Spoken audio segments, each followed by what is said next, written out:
Hello there, and welcome to SLU, Space for Everyone. I'm Jerry Monster, your host and your expedition leader here. And tonight we are howling at the full moon and exploring the surreal, the spooky, the sinister worlds of full moons, wolves, and some nasties that go ripping flesh in the night, specifically werewolves. Yes, I said werewolves. I mean, ever wonder if you or perhaps a loved one might actually be a werewolf? Well, fear not. Now, we're here to help you find out. That's very important in a relationship. You know, if one's a werewolf and one's not, very important to know that. Trust me on this one. All right, but first, to the matter at hand, the full wolf moon. We've got our telescopes pointed at the glowing orb. Hopefully the clouds will part and we can see it. Here to tell us all about the telescopes we're using and what we're looking at is SLU astronomer Paul Cox, former werewolf, live from the country of Chile. Paul, welcome. What are you doing in Chile? Well, first of all, I had a shave for the show. You know, I wanted to just kind of keep that a little bit disguised, but thank you for outing me there, Jerry. We are doing loads here in Chile. I'm here on a hot, balmy summer's evening, actually, and I'm meeting with our partners down here, the Catholic University. And SLU members will be rather interested to know that I'm also installing a new telescope as well as replacing the old telescope. So we've got plenty to look forward to after this trip. Good, hard work. That's really good to hear. What feeds are we going to look at tonight, Paul? We got a number, actually. We've got some from the Canary Islands. That's our flagship observatory at the Institute of Astrophysics of the Canary Islands. And this is a special camera looking down from Pico del Teide, the very peak. Actually, it's the highest point in the whole of Spanish territory at about 10, 11,000 feet. And that's actually looking down on the observatory. And you can see there, we've had some cloud this evening, but the clouds parted this evening just enough for us to get some live feeds coming in. We've got our color all-sky camera view, and this actually is from the wide field telescope, Jerry. And that kind of lovely mottled effect is because we were looking through this very thin cloud. And you know, with moon images and also solar images as well of the sun, I often think that a little bit of cloud adds to the kind of three-dimensional character of the images. So I don't mind a little bit of cloud when it comes to a full moon image. So we've got the wide field. Lovely. Sorry, say again? I'm sorry, I'm saying it's lovely. Well done. It is, and we've got the color all sky camera, and that will show us actually the clouds, the pesky clouds there. So you know, it's really odd just how well you can image the moon even through some fairly thick clouds. But we've also got the Chile telescopes on the moon as well. And minutes ago, we had this great shot. Hopefully we've got that of the full wolf moon. Look at that rising above the Andes Mountains. So this is pointed out, that funny black bit that you see is kind of trees and bushes on the top of the local mountain range as we captured this very large wolf moon rising above the Chile horizon. So that's a pretty cool shot. And we've got those high magnification views from that telescope all evening as well. That's awesome. I can feel my fingernails growing as I watch that. All right, speaking of Chile, I understand there was a recent discovery, Paul, by a couple of our SLU members you want to talk about? Oh, yes. We've got to congratulate Bernd and Kim, Bernd Lutenhona and Kim Breedlove. They didn't discover the comet, but it was a comet discovered only last week. And they were one of the first people to confirm that it was a comet. So they quickly used the Chile telescope and took some images of it. It was discovered in the southern hemisphere in Australia, and they were able to follow up with the SLU Chile telescope, and they had one of the first confirmation images, which is always quite an honor in itself, actually. And there it is. There is the image that they took. And those funny white lines that you're seeing there, the dark lines, those are actually stars, Joe, because the comet's moving against the background stars, and because it's so faint, we have to, astronomers stack images together so that they can see and pick out the really faint objects. So really that's the stars kind of moving during all of those long exposures. That's fabulous. Now here's an all-encompassing question, and it may have an obvious answer, but how do you think your work helps our members? My work? Well, I think we'd have to ask them, but certainly the work that I'm doing at the moment is of direct benefit because it's installing new telescopes and commissioning new telescopes that were installed at the end of last year at the Canary Islands observatories. At the end of all of this, Jerry, by certainly mid-year, and most of them are going to be coming online in February, members are going to have 10 telescopes that they can control. That's pretty awesome. And we've got some very specialist telescopes as well. Because we've increased the number, we can install a couple and focus them specifically on one kind of object. So the new Chile telescope that I'm installing is specifically for planets and the moon. And that's going to be a live video feed of those. So we're really, really looking forward to that one. Well, as I say often, you the man, Paul. All right, you've been traveling all over the last week or so. You were just in Texas. What was going on down there? Well, that was the American Astronomical Society. That's a huge meeting of professional astronomers. And we were invited to make a presentation to one of the educational sessions there about our new initiative, SLU Classroom. And that's launching in February too, where whole classrooms of kids can be using and watching the live feeds of the telescopes in their classroom. And there's a great extra bit of that whole initiative, and that is that every USA class that signs up to that program will be twinned with an African or South American school. So they can collaborate as well and learn about different cultures, as well as doing a little bit of science together. Wow. I washed my car last week. That's what I did.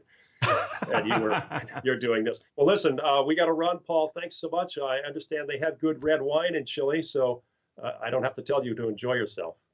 Absolutely, but not very good air conditioning. So cheerio. Yeah. Poor guy. All right, we'll see you.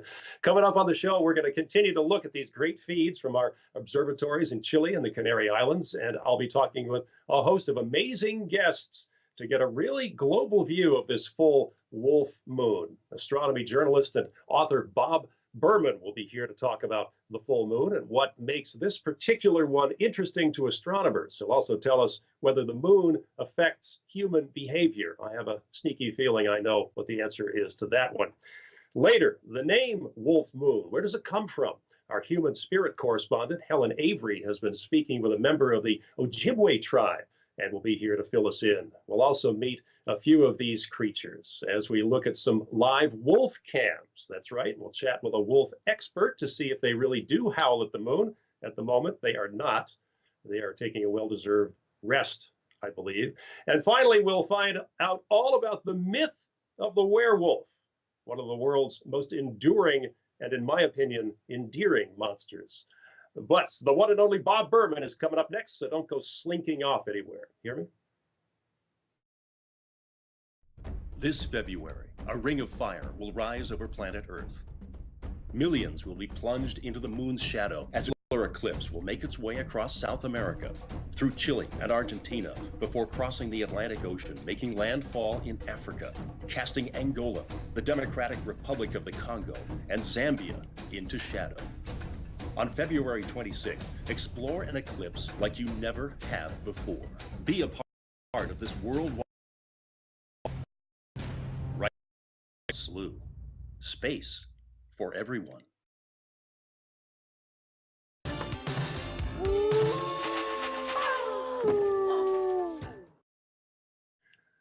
Yes, Michael J. Fox in The Immortal Teen Wolf. 1985. Before the show began, I actually looked it up on IMDb. I looked up some of the reviews, and there's a scene in the movie where Michael J. Fox puts on a basketball uniform. I actually forget, but he wears a basketball uniform, becomes the wolf. And one of the reviewers said he looked like a cross between Chewbacca and Bill Walton. Teen Wolf. All right, welcome back to our full Wolf Moon show here on SLU, Space for Everyone. My name's Jerry, and now we'll get to the howling at the moon very shortly. But before we cover all manner of wolfy stuff, let's get to know our closest neighbor here in the solar system. I'm talking, of course, about the moon. And here to get us better acquainted is astronomy author and journalist Bob Berman. Bob, welcome. Very quick and to the point. Why do we have a full moon every month? Well, that's its orbit. It goes around Earth in 27.32166 days. That's awfully close to a month. And then while it's doing that, we're going around the sun. So the angle toward the sun changes. So factor that in, and you get a full moon it's called a lunation, one lunation every 29 and a half days. That's awfully close to the 30 or 31 days of most months. That's not an accident. Month sounds like moon, month. Obviously, the period was derived from the moon's cycle of phases. So no accident that we get a full moon once a month. Okay, so what makes this January moon so special?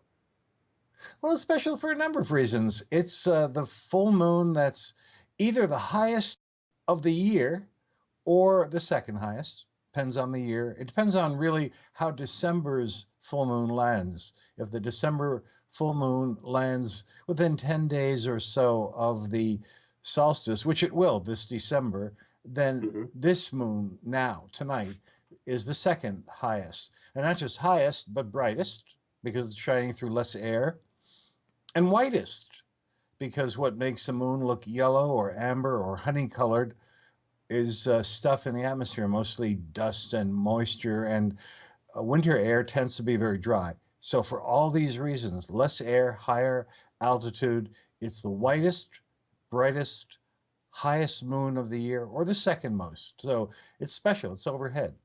And that means actually, paradoxically, that people tend not to notice it, because the April, May, June, and July moons are pretty much at eye level. They rise at the horizon. Horizon is eye level. But at their highest, they're at most only 20 degrees high, just a little above horizon level, even at midnight or 1 a.m. when they're at their highest. And that's what we notice. We look straight ahead. Not many of us are craning our necks and looking high overhead for the moon tonight.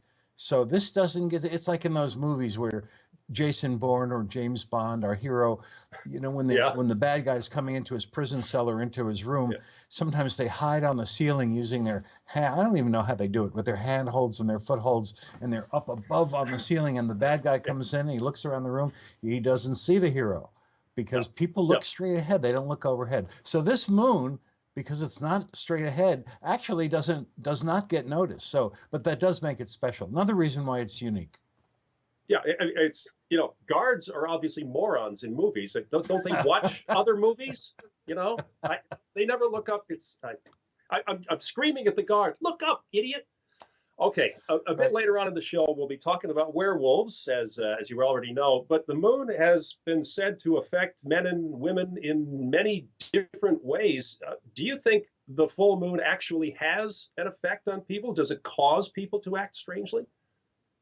Doesn't seem to. I mean, you'd think it would, because we have words like lunacy, lunatic, that obviously derived from a belief that the moon can do that.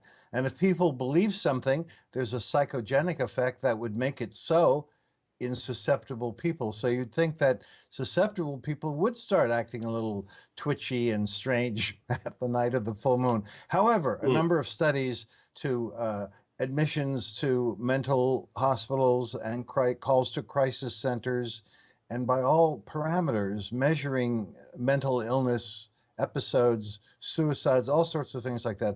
None of these go up at the time of the full moon. So far as we can tell, that's just a myth. So it's just the stuff of legend. Okay. What makes the full moon everybody's favorite phase? I mean, why not the half moon, the quarter moon? Why didn't the Native Americans name those, Bob? Well, I think it came from our obsession with the circle.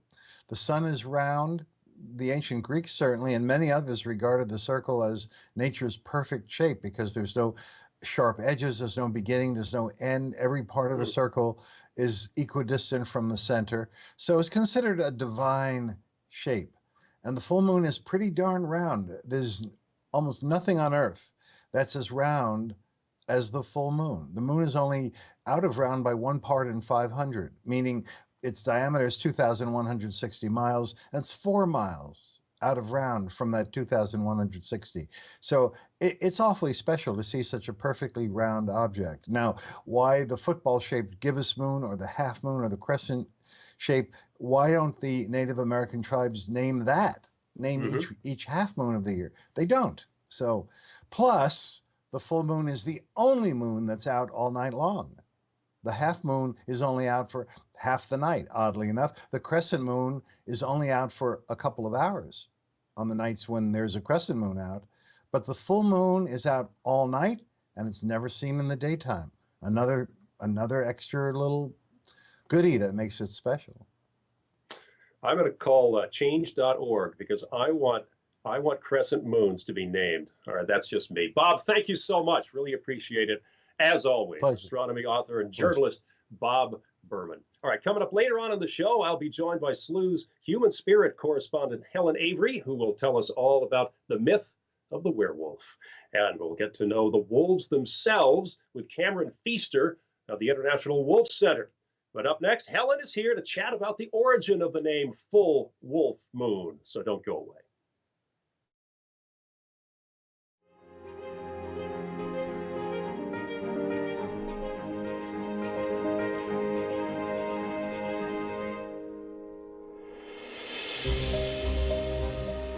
We choose to go to the moon in this decade and do the other things, not because they are easy, but because they are hard. All steps for man, one giant leap for mankind.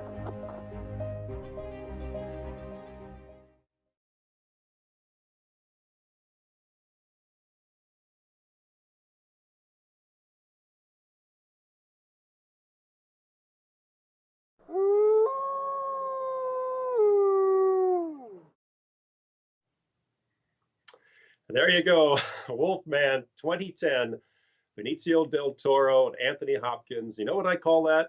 That's 2 hours of my life I'll never get back. I actually watched it last week. And welcome back to our full Wolf Moon show here on SLU, Space for Everyone. I'm Jerry Monteur. Earlier in the show, we learned about the full moon, but what about the wolves? And how did this moon get its name? And what significance do the moon and wolves have to other cultures? Joining us now is our human spirit correspondent, Helen Avery. So, Helen, where did the name come from? Where indeed. So, for this particular moon, we take the name from the Algonquin nations, and they called it the wolf moon because at this time of year, there were wolves in the forest near the villages who were very hungry, and you could hear them howling. And so it was said that, you know, for the whole period of January, you would hear them howling. And so when this moon appeared, they called it the full wolf moon. But that was just the Algonquin nations. The moon has, this particular moon, the first moon of the year, has many different names. And they were seen not by everyone, not by every nation, but as being these 13 moons that represented the 13 scales on an old turtle back.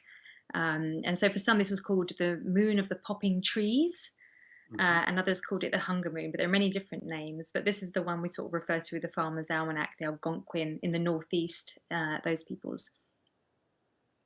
So from what I hear, the wolf is really behind the movement of the entire heavens for the Ojibwe tribe, correct?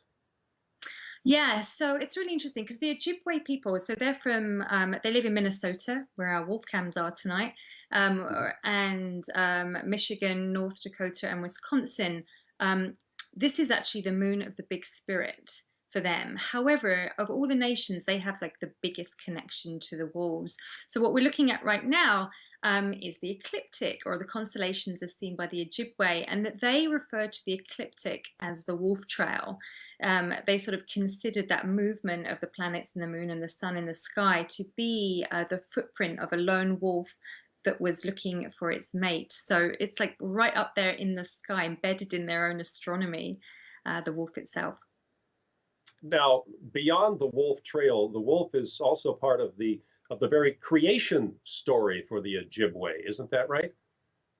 Yeah, and I had the pleasure this week of talking to some of the Ojibwe peoples. Carl Gorboy in particular, he has written a couple of books about the Ojibwe and how they saw the constellation and their connection with the wolf and the creation myth. So the myth is, or the story rather, is that the creator put original man on the land, and he was to go and name everything that he saw. And when he did that, he went back to the creator and said, well, I've named everything, but I can't help but notice that everything comes in pairs, and I'm all alone. And so the creator said, I will send you Wolf to keep you company, and the two of you will walk the land. So Wolf and Original Man walked the land together and became very close, like brothers. And when they had walked every part of the land, they went back to the creator and said, well, now what?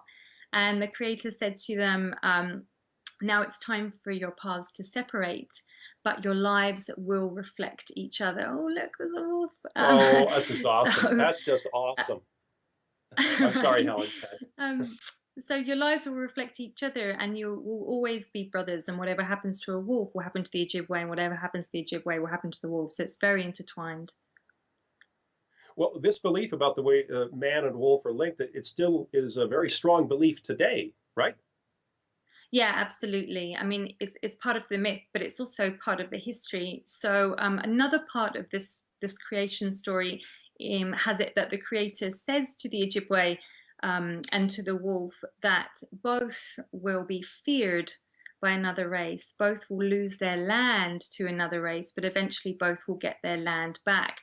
So it's more than just like a myth and a story to the Ojibwe people. It's their history and their culture, and they firmly believe that as you know, as they receive some of their lands back and the wolf comes back in population, that the two reflect each other. So they work very hard around wolf preservation and wolf management in those particular areas. And it's very interesting. Some of the people I was talking to were explaining that, you know, the deer are seen as being there for wolf and man equally.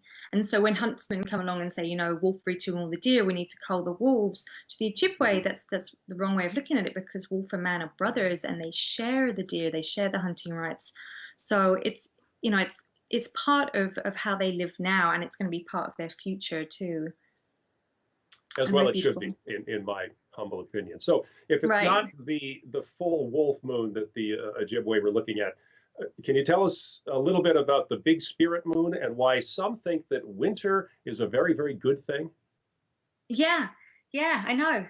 Who knew? Winter, it's joyous. So while some nations sort of called it the hunger moon, for the Ojibwe it was a great time, because it was a time of where the lakes were frozen, so they could cross the lakes and get to other parts of the land much more easily. And plus it was easier to hunt because, you know, there was less foliage around, so the meals were great. And this time of year was said to be represented by the winter maker, and he is the big spirit. So January is called the moon of the big spirit, and December was called the moon of the little spirit. Now winter maker, if we look in the sky, is Orion, and you can see here, I think this is one of Carl's pictures, that you can see Orion in the sky, and he is said to represent, say, this winter maker that comes or can be seen in the sky from December through to March. And during this time, it's also a time of the family can really bond together, a bit like the Danish hygge, if you've heard of that. It's a similar kind of thing, where the women are making stews and they get to be with the daughters, and the men are preparing for the spring and they take the sun. So it's a real bonding, beautiful time. It's not a time to not celebrate at all. And there's a specific ritual that goes along with the winter maker, something about arrows, is that correct? Yeah, and we can see it in this picture. So come February, people have had enough of winter maker and would like him to move along. Thank you very much. I think we all feel that. So one of the rituals to get him to hurry along, thank you very much, is to go up and the Ojibwe people shoot an arrow at the sky towards Orion to try and shoot him out of the sky. And I was told that this still happens today. Families go out and they go into a field and shoot up at the sky to do this. But also it's a great thing to do with kids, because about February time they've got sort of cabin fever and are really driving you mad, so it gives them something to go and do that's fun. So it's yeah, it's a beautiful ritual. Great way to lose arrows too. All right, Helen, thank you so much. As always, we'll check back with you momentarily. Helen will return soon to tell us everything we need to know about werewolves. That's right, I said it. And coming up next, do wolves really howl at the full moon? We'll find out when I'm joined by Cameron Feaster of the International Wolf Center. and you'll stay with us if you know what's good for you.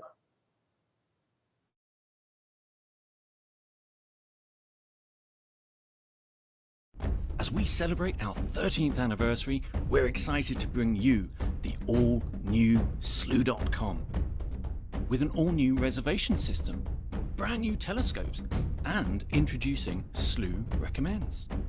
We're bringing the universe closer than ever before. Coming soon to Slew, where there's space for everyone.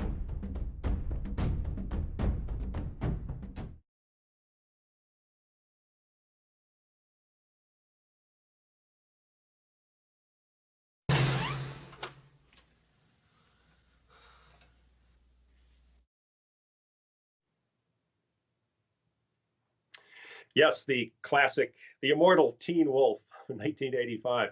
A little more trivia for you. You know, it took 4 hours every time they applied that werewolf makeup. It took only 21 days to make the entire film. 21 days. I'm surprised it took that long.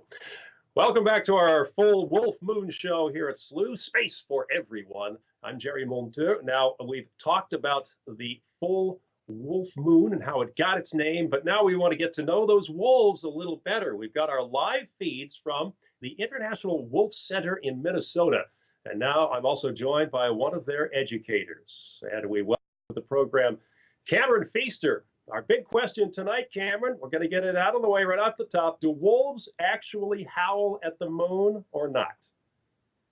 So there is a long misconception about wolves and how they howl to the moon. And so it's not true. Wolves do not howl to the moon.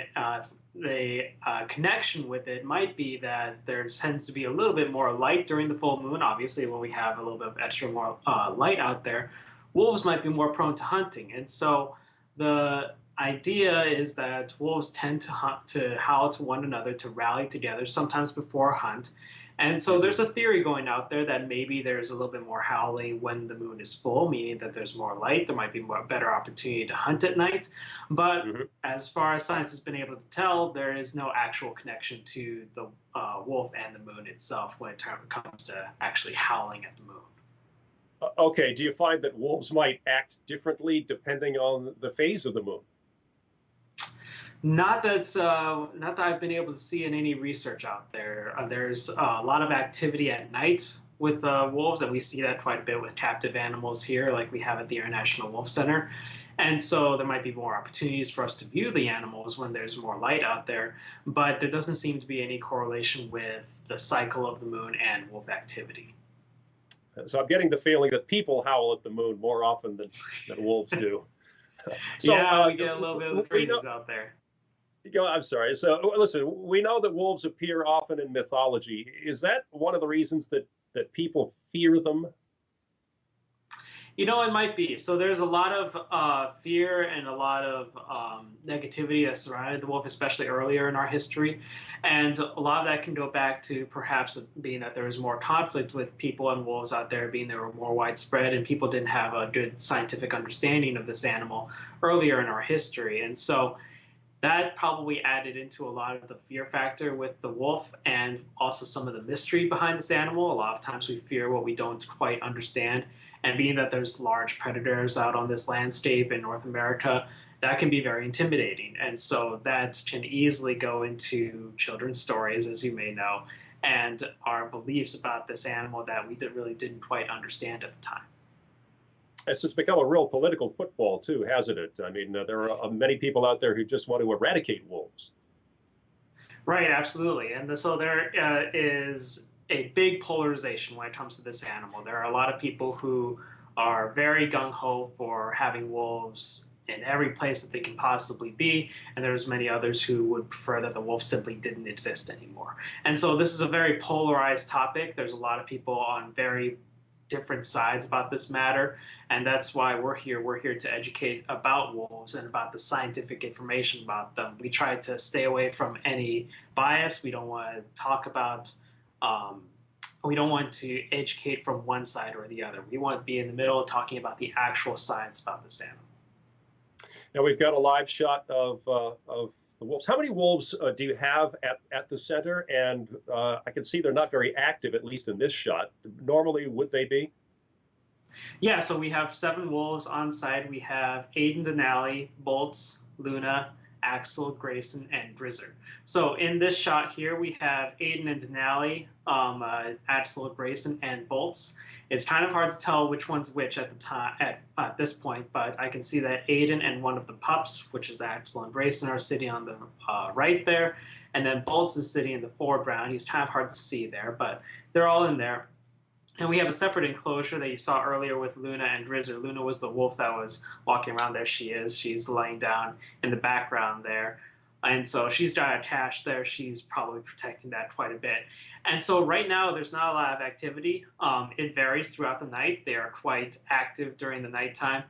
During the winter time, there's a bit more activity during the day, but during the summer, they're what we call crepuscular, meaning they're most active at dawn and dusk. Being active in the hottest part of the day in the afternoon is not really beneficial to them in the summer because they waste a lot of energy during that time. Would you please tell them they're on camera? Yeah, they seem to know it, and that's exactly when nap time is.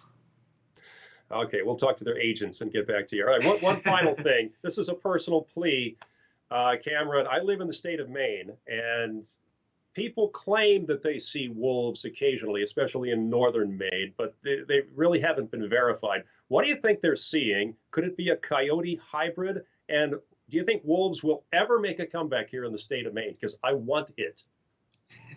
Yeah, so we do have wolves out in Canada, in eastern Canada. We have the eastern timber wolf out there. And there's a lot of news out there about the hybridization that's gone on between coyotes and wolves in that area, creating the common term is toy wolves out there. And so there are hybrids out there, but it's hard to say exactly what people are seeing in Maine. They could be seeing wolves, they could be seeing coyotes. It's very hard to determine because unless you have good eyes on what they're seeing, if you have a biologist out there that's able to tell what exactly they're seeing, sometimes at a distance, a coyote and a wolf can be hard to distinguish between. They do have distinct characteristics if you get a good look at them. For instance, coyotes have larger ears and they have a pointier nose. It's more fox-like than a dog-like, whereas the wolf has stouter ears. They have a broader muzzle. And so if you get a really good look at them, you can sort of tell between them. But sometimes, you know, when you get that fleeting glance of a canine running through the woods, usually you don't get a great look at it, especially if folks are not familiar with seeing these animals out there. It can be very difficult to tell. So wolves do travel quite a ways. They travel a long distance, especially if they're in search of a mate. Sometimes younger animals will disperse and leave the pack to try to find their own mate. And so they may travel hundreds of miles looking for this mate. So it's very, very possible that wolves can easily get to Maine. Well, I hope so. Fingers crossed. Of course, a lot of these people who claim they see wolves also have seen Bigfoot. So, you know what I'm saying. Yeah. Hey, Cameron, thanks so much. Enjoy your full wolf moon in Minnesota. Absolutely. Thank you. Cameron Feaster from the International Wolf Center. Coming up on the show, we've learned all about the importance of wolves to other cultures, but what about werewolves? We'll find out where this monster myth got its start in just a moment.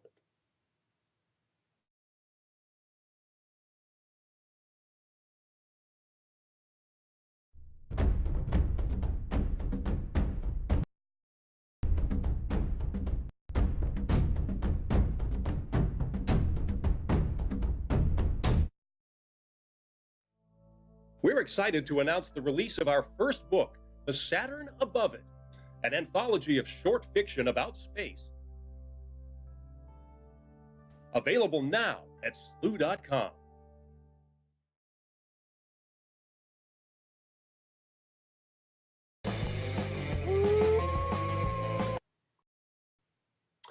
Yes, the immortal teen wolf. And by the way, Michael J. Fox said he hated it and would not take part in the sequel. He hated it. He's not alone. All right, welcome back to our full Wolf Moon show here on Slew, Space for Everyone. I'm your host, Jerry Monteur. Did you ever find yourself howling at the moon? You know you did. Did you wake up after the full moon in a strange place with an odd stain on your shirt that kind of looked like blood, an odd taste in your mouth? Your shirt's been torn to shreds. Well, you, my friend, could be a werewolf. The myth of the werewolf has been around for centuries, and Helen returns now to shed some light on how the werewolf originated. So, Helen, welcome back. How will I know if I'm turning into a werewolf tonight? Please tell me. Well, I think you'll take a look at the expressions on the faces of the people around you as they're running past you to the door, and that might give you a clue that you're turning I mean, that's into a the werewolf. first way I'll know. It's not the fingernails and the hair and the yeah. Supposedly it starts with a rash around the neck, and then there's increased hairiness, an aversion to water. The nails obviously start to get longer, some irritability, which is just me on every full moon. I was just going to say that. It's me every day. And then the weirdest thing I read was that if your ring finger is longer than your middle finger, then I'm afraid it's absolutely time you went and locked yourself in a cupboard this evening, because you are most definitely, my friend, a werewolf. So any of those symptoms, Jerry? Two of them, but not all. So I guess I'm okay for the time being. But people seriously used to believe in werewolves. Where the hell did that come from? Yeah, they did. And they were terrified. I mean, from the stories, it must have been really terrifying for them. And you know, it all comes down to, I'm afraid, some religion. So we sort of could see it emerge, the werewolf and the concept of a werewolf, in the Middle Ages in Europe. And weir, like W-E-R-E, means man. So werewolf is a man wolf. Well, there we go. Look, there's a werewolf. And just, you know, incidentally, in other cultures, there is a were-leopard and a were-tiger and a were-lion in Africa. But in Europe in the Middle Ages, if you sort of think about it, at this period of time, it's the fall of Rome. And so the control has sort of shifted from being from a state or a government to the church. So the church is rising up at this time, and what it doesn't want is any sort of former traditional beliefs or rituals that do not fit into its doctrine. So where I think this has sort of came from, this idea that sort of, you know, we've got to give some big bad PR to wolves, is that for thousands of years and sort of leading up to the Middle Ages still, people practiced what's called shape-shifting. Not like this. And I think so shape-shifting, and I don't know if you know about shape-shifting. I do a little bit, yes, because I used to do it. But go ahead. Yeah. So shape-shifting is it's a really beautiful ritual, and you can still practice it today, actually, if you find a teacher. So it's where, as a human, you want to take on the qualities of something that's non-human. So maybe that's a tree, maybe it's a condor, maybe it's a seal, or perhaps it's a wolf. And the reason you want to do this is not for evil deeds. It's really just, you know, to sort of, I say, take on qualities that you don't have and use them to help others, or use them on sort of your spiritual path, or as part of your rituals, to gain insight into your life. So where does the wolf come in? So the wolf was seen as one of the greatest totems. It was a very, very sacred animal, and so it was very popular to have in a shape-shifting ceremony where you sort of bring that energy in. And some people would say that you actually shifted shape into a wolf or to whatever it was, and some say you merely just brought their energies in. So it depends on how powerful a shapeshifter I guess you were. But the wolf was super sacred, and for many reasons that, you know, are the opposite to what we think about a werewolf. So wolves are incredibly sociable. Very loyal. They're very strong, great communicators. You can hear their howls like 6 miles away, and they also sort of have their rituals of their own. So that's why they're sort of seen as very sacred. So really like an honor of the wolf was how people felt about the wolf before the church came along and slapped it down. Yeah. So more about this shape shifting. I think of shape shifting, and I think of people turning into animals, but that's not necessarily what it's all about. And it wasn't wiped out in the Middle Ages, then, was it? I don't know. No, I assume not. But I would think that within the rituals there was still this shape shifting. So now, if I say you can train and do it. I'm sure if you look online, you'll find how to shape shift. Part of a shape shifting ritual is sort of music and chanting and dance, and normally you're with someone who's well versed in these topics, and you can sort of start bringing in the movement that you imagine of whatever it is you're wanting to shape shift into. So if you want to become a wolf, you're going to start, slinking around perhaps, and you're going to start howling as if you're a wolf. You're really trying to bring the wolf into you. And those were the kind of things that I guess you may have seen in Europe in the Middle Ages, or certainly there was this strong sort of historical connection as between the wolf and man as being very, very sacred, that was frowned upon, that needed to be eradicated. So why do you think there's such a connection between werewolves and the full moon? Why, when you think of werewolves, do you only think of the full moon? Well, I think it's all part, to be honest, of this whole sort of eradication of anything that was like smacked of paganism, because when you think about paganism, the pagans, and really, we call them pagans, but the traditional way that our society ran, and mostly you look at indigenous cultures around the world, it's still happening, is that we were connected to the moon, and we felt that connection to the moon. Everything we did was around the moon. So our rituals were around a full moon. So I think, if you sort of imagine that, how do you, one, break up the connection between man and something sacred like a wolf that is not in the church doctrine, and two, break the connection with this moon ritual? Well, I would think you would create a story where man and wolf merging together results in this sort of devilish combination of like a savage that kills humans, and it happens to be around a full moon. And I know I've read some sort of reports from the Middle Ages, some coming out of Germany, where they sort of pinned a bunch of mass murders of psychopaths on the fact that they must have been a werewolf. So it sort of terrified the bejesus out of people, so they just, in a full moon, stayed in and whoa, yes, well, yeah. They were expecting that in the forest. And so on a full moon, they just stayed in, and therefore they stopped practicing their rituals, and then gradually all those beautiful traditions just kind of died out. And another interesting fact, that this whole sort of werewolf myth was growing up around the time of the witch hunts and the witch trials.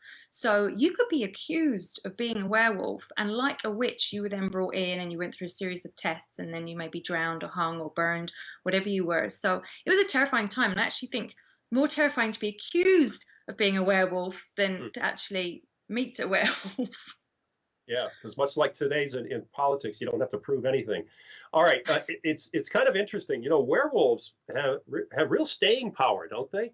I mean, this has been going on for a very, very long time, and it wasn't necessarily fun for everybody back then, but it kind of is now. Yes, it is. I know, it's fun to think about, and all these. I know you don't like them, but I love these movies, so I'm happy that the werewolves. No, don't get me wrong. I love good werewolf movies, but I haven't seen one. Okay. Yeah, so there are a lot of fun things these days. I was reading online about all the fun ways that you can become a werewolf. So one is if you drink water from like the pool of water that collects in wolf footprints as they trek through mud. If you go and find one of those footprints and drink the water, you'll become a werewolf. Apparently there's a river somewhere in Germany where if you drink the water, you'll become a werewolf. One thing I was reading, if you're a woman who has an affair, you turn into a werewolf. I wonder who came up with that idea. So lots of sort of fun and I'll go along with that, by the way. Right. Yeah. Right. So yeah, lots of fun things around being a werewolf. Hey, Helen, before we let you go, by the way, there's nothing like a spirited lycanthropy lesson, so thank you for that. But you're going to be very proud of me because I've done a couple of things just in case tonight, just in case. I've got my Wolf's Bane, which I got on Amazon, of course. I get everything on you can get anything on Amazon these days. I got the Wolf's Bane just in case, and this looks like a flask, and it might be, but it's silver and it's got holy water in it. Oh. So I'm all set. I don't think that I'm going to become a werewolf, but just in case one attacks, I'm all set. You proud of me? And I hate to tell you, Jerry, they're not going to work. The only thing is a silver bullet. Come on. Sorry. You know what I paid for this? All right. Well, I'll just lock my doors and take my chances. All right, Helen, thank you so much. Appreciate it as always. Good stuff. Good night. And that about wraps it up for us here tonight on SLU. We hope you've enjoyed tonight's show. If you missed anything, SLU members can watch any of our previous broadcasts at any time. And if you've got a friend or family member who's got a passion for outer space or werewolves, give the gift of a SLU membership. Just go to slu.com for details. It's right on our homepage. We do this all the time here at SLU. We got a lot of great shows on the way in the coming months. On February 2nd, we're celebrating Groundhog Day, right alongside Punxsutawney Phil himself. We'll find out how the holiday came to be and how a giant rodent's shadow can predict the weather. Plus, we'll see if we can use the cosmos to predict Phil's prediction. And the very first solar eclipse of 2017 is right around the corner. Also in February, the Ring of Fire will sweep across South America, the Atlantic, and parts of Africa on February 26th. And we're already making plans here for the big transcontinental eclipse on August 21st. The total solar eclipse will make its way across the entirety of the United States, and SLU will be on site to capture the whole thing. Be sure to follow our ongoing coverage of this once-in-a-lifetime event. We hope to see you on a future show, but that's it for today. Don't forget your Wolf's Bane or silver bullets, Helen. I'm Jerry Moulton. This is SLU, Space for Everyone.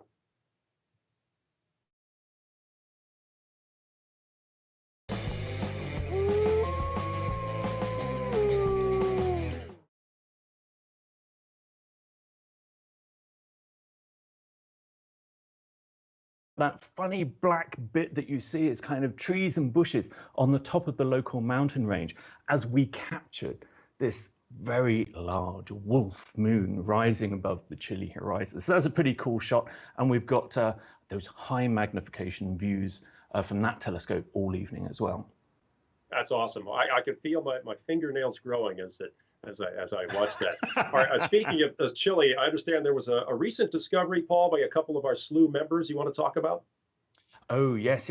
We've got to congratulate Bernd and Kim, Bernd Lutenhona and Kim Breedlove. They didn't discover the comet, but it was a comet discovered only last week, and they were one of the first people to confirm that it was a comet. So they quickly used the Chile telescope and took some images of it. It was discovered in the southern hemisphere in Australia, and they were able to follow up with the SLU Chile telescope, and they had one of the first confirmation images, which is always quite an honor in itself, actually. And there it is. There is the image that they took. And those funny white lines that you're seeing there, the dark lines, those are actually stars, Joe, because the comet's moving against the background stars, and because it's so faint, we have to, astronomers...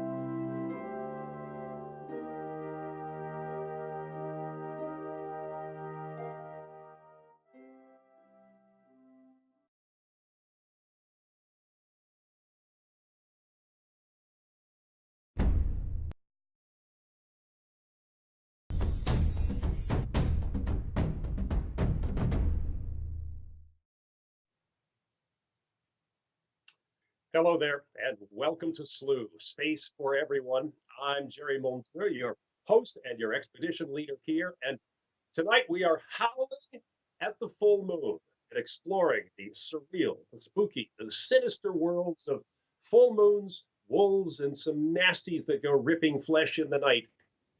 Specifically werewolves. Yes, I said werewolves. I mean, ever wonder if you or perhaps a loved one might actually be a werewolf?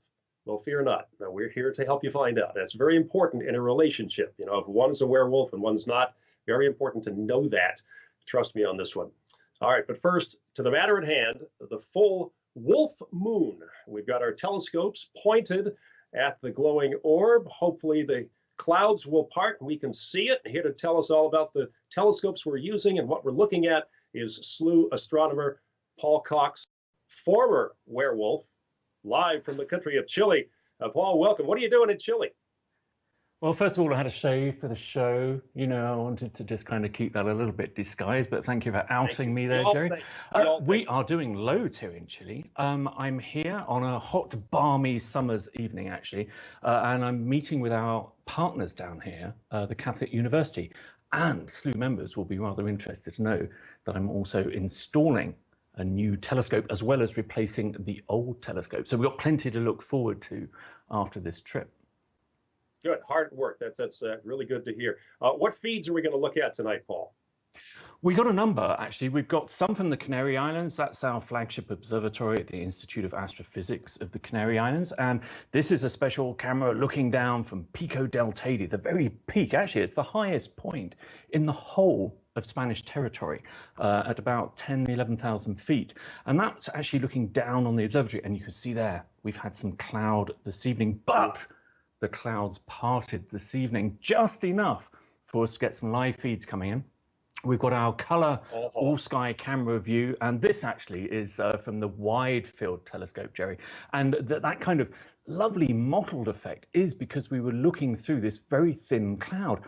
And you know, with moon images and also solar images as well of the sun, I often think that a little bit of cloud adds to the kind of three-dimensional character of the images. So I don't mind a little bit of cloud when it comes to a full moon image. So we've got the wide field. Lovely. Sorry, say again? I'm sorry, I'm saying it's lovely. Well done. It is, and we've got the color all sky camera, and that will show us actually the clouds, the pesky clouds there. So you know, it's really odd just how well you can image the moon even through some fairly thick clouds. But we've also got the Chile telescopes on the moon as well. And minutes ago, we had this great shot. Hopefully we've got that of the full wolf moon. Look at that rising above the Andes Mountains. So this is pointed out